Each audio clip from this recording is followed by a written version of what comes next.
A very good morning. Welcome to the European rundown for Wednesday the 3rd of November. We've just gone through now 10 o'clock here in London, a quick check round the markets, and it hasn't been a very good day for the Democrats, having now surrendered the House to Republicans, although albeit keeping hold of the Senate itself.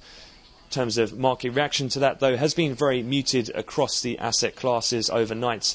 That was pretty much as to be expected, given most of the polls and press going into that election.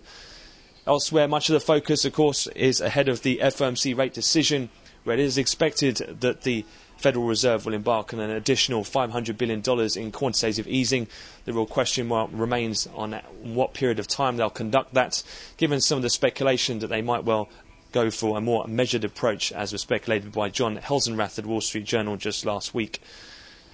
Other than that, in terms of other things that we've seen underpinning as well in fixed income, with bunds trading higher at the moment, has been some continued worries over some of the peripheral countries in Europe. In particular, the Irish spread over German bunds continues to sit at a record-wide level, and also the Portuguese spreads around 5 basis points wider this morning ahead of T-bill auctions there from the Portuguese debt agency, as well as their 2011 parliamentary vote today for their budget. Taking a look in terms of other things as well, in economic data, we've seen quite an aggressive spike in the pound across the board. Cable is now trading firmly above the 161 handle, which is the highest we've traded in 9 months. That came on the back of a much stronger than expected services PMI. That also follows on from the strength we saw in the manufacturing PMI early in the week.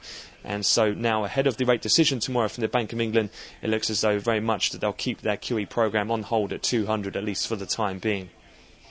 That pretty much concludes the European wrap-up. We'll have another update to come at the European cash equity close, but for the time being, that's all from me, and I wish you all a great trading day.